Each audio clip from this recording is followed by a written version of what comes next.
Do you experience knee pain when climbing stairs, running, or taking a walk? And the fact that these 3 exercises help is not just an empty promise, we even make it measurable. That's why you should stay around.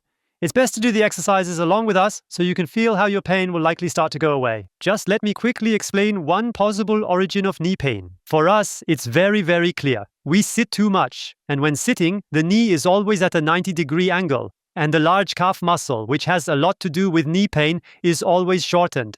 That's also why we get those nighttime calf cramps.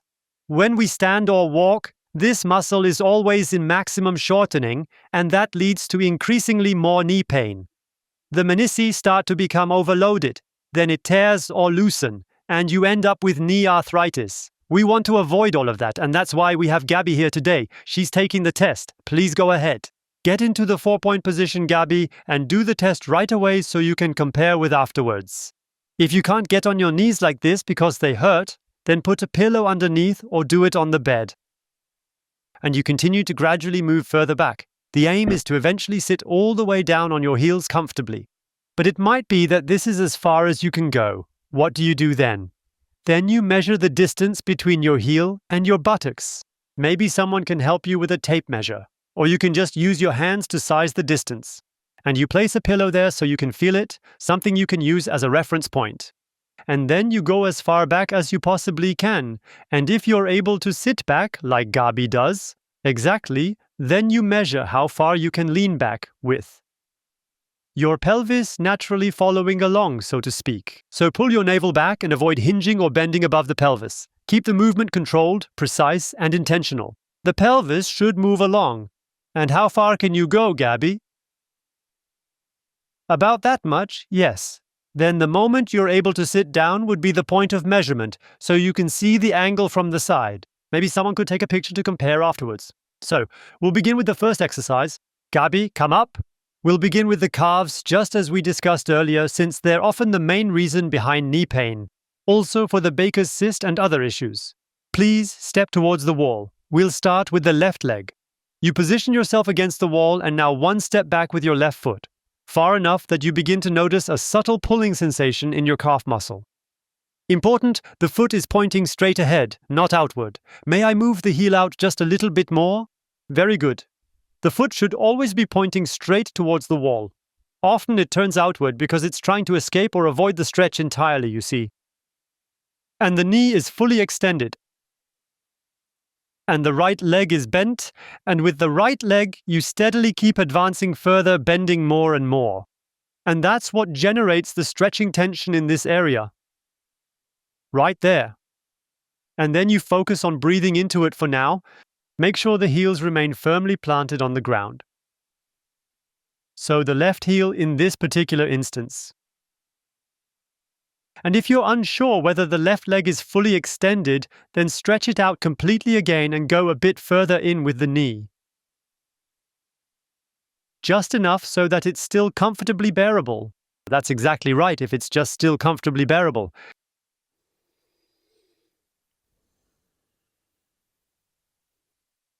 Breathe in deeply, breathe out fully and slowly.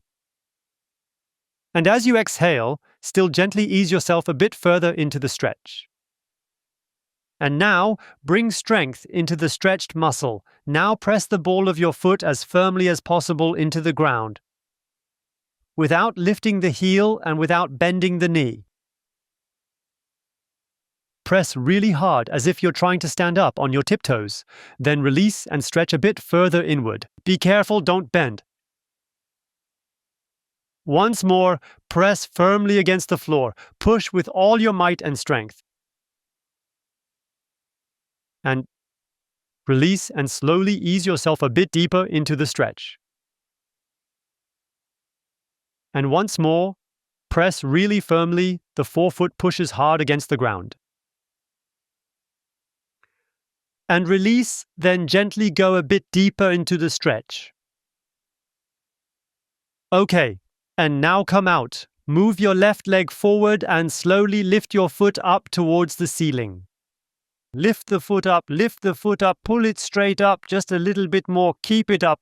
Now the muscles on both sides of the leg are steadily learning how to work together and coordinate their movements more effectively. And then relax once more. And we'll do the same thing for the right side as well. She's already saying, Roland, the right side wants to feel good too. Keep the foot pointing straight forward, not outward, and go into the stretch. Very good. Keep going in nicely. The knee is fully extended. If you can't go nearly as far into the stretch as Gabby can, don't worry because we're not here to compete or anything like that. Just focus on your own flexibility. But rather, you should work on improving your condition a bit. And with each step of progress in your condition, you'll naturally feel better. You don't have to compare yourself to others at all. You can set a goal. But for now, that doesn't matter at all. The most important thing is that you keep progressing for yourself. Keep pushing further into the stretch. Breathe deeply in and out. Always check the knee. Is the knee fully extended? Make sure it's straight. Because if the knee is slightly bent, then the stretch is already significantly diminished and becomes far less effective in the process. And now, press the ball of your right foot firmly down into the ground as hard as you possibly can. Press the ball of your right foot firmly into the ground. Push down as hard as you can. Ease off the tension and press just a little bit deeper now. And again, the right forefoot wants you to rise up in tiptoes. Stay completely extended, always aiming to keep the knee fully straight. And relax, and gently deepen into the stretch further. And press the foot firmly down once more, press it firmly down. Keep the knee fully extended while doing so, really exert a lot of force into it. The more forceful truly, it's a maximum strength training, absolute maximum strength. And relax once more. Now, place your right foot in front of you, Gabby, and lift it up nice and high. Pull it up properly, lift the foot higher, raise it up even more, and just a little bit further now. And a little bit more. Now slowly lower it back down. You can stay right there for a moment if you need to. Now we move on to the second exercise for both legs simultaneously, the entire back leg line. Because it also extends beyond the knee, which we just worked on, the calf is very much linked to the pain. Go down, move your hands along. Continue to go further and further down. And then you'll notice it's pulling at the back of your knee. Adjust it so that you still feel a positive kind of pain, and that's typically the main limiting factor in this particular situation. Make sure you don't ruin the exercise because if you push it too hard, just because you're so focused on going deep, it's going to hurt like crazy and it'll completely strip away the enjoyment of the exercise. Go all the way down, keep moving further and further down. And then after a while, you'll notice that it pulls slightly behind the knee into the hamstrings and perhaps even further upward toward the area closer to your glutes and lower back.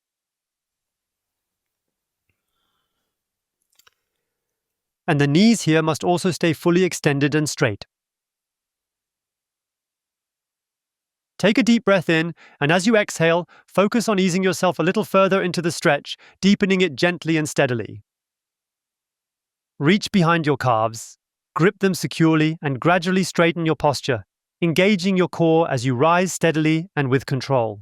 But since you're holding on, your body can't shift. Now we're channeling strength into the stretched muscles. And release again, and now you'll notice you can go a little further into the stretch. Once more, gently come back up and take your time. Rise up smoothly and with control. Release and slowly ease deeper into the stretch now. Keep checking. Are the knees fully straight? Try to rise up slowly, but hold on firmly, maintaining the stretch while focusing on keeping your legs extended. Release and keep going. Down. Then you cross your arms once more, let go, cross them, and pull yourself up again using your own strength. Pull yourself up again with your own strength plus gravity, of course, because you're hanging in gravity. Keep pulling down steadily, just a bit more, a little further, and then slowly ease your way back up again. Those were 2 exercises for the calf and posterior leg. And now we move on to the front. Now please get onto the 4-point position. Move a bit further forward so you have some space to go back. Okay, and now stretch your legs. And then try at home. Where is your limit? Where it can't go any further. If it's right here, for example, then you stay exactly in this position. And as you notice that the stretching pain in your knees begins to ease, you gradually move a bit further in. Or you can sit just like this. Then you wait until you're able to sit more comfortably. Or you can already sit, then you go a little further back, support yourself behind. And now it's crucial that you don't bend above the pelvis, but that you engage the navel, yes, pull in the stomach, and, with the stomach pulled in, essentially rotate the pelvis gently backward. And gradually work your way into that position, really settle into it deeply and comfortably, and keep your stomach pulled in. Once the stomach is pulled in and drawn back, the stretch in this area becomes more intense, correct? And by the way, if you're dealing with sensitive knees, I've got some good news for you, since that sensitivity often comes from your muscles being overly tense or tight, which can be improved over time. If you do this exercise, the knee sensitivity will gradually decrease, as we've observed many times. Yes. Breathe deeply. And if you're already bending the hips like Gabi is, then pay attention to your belly. The belly needs to be pulled in. And now we'll do our strength training. Stay exactly where you are, but now try to straighten your legs. Even if you're still high up, if your buttocks aren't touching your heels yet, stay up. But press your feet, the tops of your feet, into the floor. Press down firmly. Really press firmly. Press a bit more, keep pushing, hold it steady, then release gently and slowly ease yourself further into the stretch, no matter what position you're in right now. And once more, you press both of your feet firmly into the ground. Really press into it, push a little bit harder into the ground. And release and gently ease a bit deeper into the stretch. Always stay mindful of your personal limit. Don't push too much, just to the point where it's still comfortably bearable. And now, once more, push your feet firmly into the ground. Press them down, press them down, press them down, press them in hard. Let go. Go deeper into the stretch. And now come out of it. Lie down on your stomach, face down. On your stomach? Yes, on your stomach. The other stomach? Okay. And now pull your heels toward your buttocks. Pull them down, even more, just a bit more, just a little more, keep going, almost there. Pull properly, and then relax again. All right, and now we're moving into our test position, just like we've practiced earlier on. Come on up, sit on your heels. You're moving into your position, just as deep as you were before. And go all the way in and feel the difference. Wow, a whole lot more flexibility for you. Feel the difference? Yes, knees as a rule must not lift. And now, please, after the test, definitely leave a comment because I want to know how it went for you at home. Either 1 centimeter or more, it's not important. Just make sure to do the exercise daily, especially over the next week. Until next week, then we'll focus specifically on the hip.